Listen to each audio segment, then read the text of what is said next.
Le vendredi, c'est poulet au riz, ça j'adore, mais c'est aussi le vendredi des cadeaux, et ça c'est vous qui adorez. Et oui, nous sommes le vendredi 24 janvier 2014, c'est l'anniversaire de Vine qui fête sa première année, du Mac qui fête ses 30 ans, et c'est donc le Fresh News du week-end. C'est parti. This is funky fresh. This is funky fresh.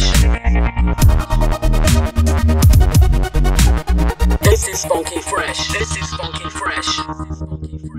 Si vous avez déjà utilisé la reconnaissance vocale de Google sur Android, vous connaissez la puissance et les possibilités offertes par cette fonctionnalité magique. Il ne manquerait plus que OK Google débarque sur nos ordinateurs pour bouleverser la manière dont nous les utilisons depuis des années tous les jours. Eh bien, vous allez pouvoir tester cela plus rapidement que vous ne le pensiez.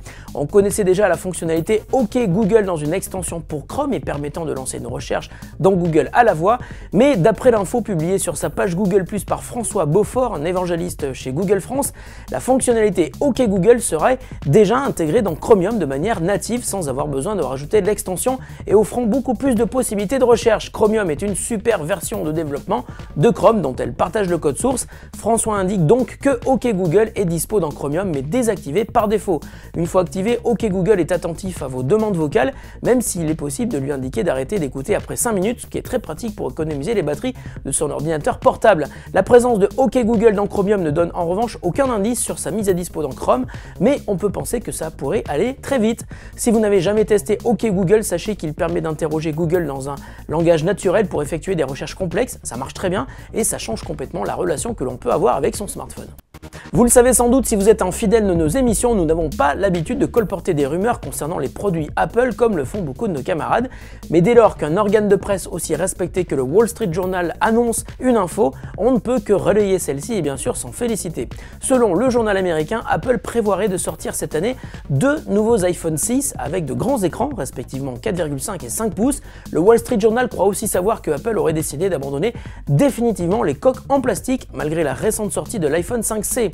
Ces 2 prochains iPhones seraient ainsi constitués de coques en métal. Le Wall Street Journal en profite pour démonter une rumeur précédente. Non, Apple ne va pas céder à la mode des écrans incurvés. Les iPhone 6 conserveront donc un aspect plat classique. Pour en savoir plus, il faudra sans doute attendre le mois de juin et la conférence développeurs de Apple, ou plus probablement le mois de septembre, date d'anniversaire de l'annonce des iPhone 5S et 5C, qui devrait être l'occasion pour Apple de tenir sa keynote de rentrée annuelle. C'est sans doute l'une des applications indispensables à installer sur un smartphone Android. SwiftKey, on en a déjà parlé, transforme votre manière d'écrire pour vous faire gagner en vitesse. Concrètement, il vous suffit de glisser vos doigts au-dessus du clavier d'une lettre à l'autre pour composer les mots que vous souhaitez écrire. SwiftKey va les deviner et ça marche plutôt bien. Même s'il existe des applications similaires sur iOS, on attend évidemment la qualité de l'original sur iPhone et iPad depuis longtemps. Eh bien, d'après le compte Twitter Evlix, un habitué des révélations sulfureuses en tout genre, enfin surtout autour des mobiles en particulier, SwiftKey serait sur le point d'arriver sur iOS. Evlix a publié hier soir une image où l'on voit une application SwiftKey Notes qui arbore un look iOS 7. En revanche, cela ne veut pas forcément dire que SwiftKey pourra remplacer le clavier d'origine d'iOS et soit disponible dans toutes les applis sur iPhone. Et connaissant l'historique des révélations de Evlix, on peut être à peu près certain que SwiftKey va bientôt sortir sur iPhone. La question du jour nous vient de Céline qui, comme énormément de gens qui ont acheté un smartphone Nokia Lumia, se demande si le constructeur va finalement se décider à sortir des smartphones sous Android. Bonjour Céline, merci de ta question et de ta fidélité à l'émission. Il existe en effet des rumeurs très insistantes sur le développement d'une nouvelle famille de smartphones Nokia tournant sous Android et portant le joli nom de code de Normandie. Pour Nokia, cela permettrait de toucher un marché plus large car Windows Phone, malgré ses grandes qualités, en fait hésiter plus d'un. Aux dernières nouvelles, il se pourrait donc que Nokia fasse une annonce officielle dans ce sens dans exactement un mois lors du Mobile World Congress de Barcelone. Le constructeur a d'ailleurs envoyé une invitation pour un événement bien mystérieux auquel nous sommes invités à venir le rejoindre au pied de l'arbre. On ne sait pas trop ce que ça veut dire, il va falloir attendre, mais on sera sur place et on verra bien si cet événement est ou non relié à des nouveautés Nokia sous Android. C'est vendredi et comme tous les vendredis, c'est le vendredi des cadeaux de Fresh News. Vous l'attendiez, il est là.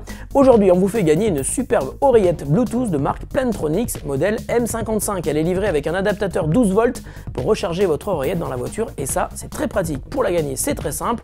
Vous allez devoir retweeter le message qui sera posté à midi pile par le compte Twitter de Fresh News qui s'affiche juste ici. Nous effectuerons un tirage au sort et le gagnant sera annoncé lundi.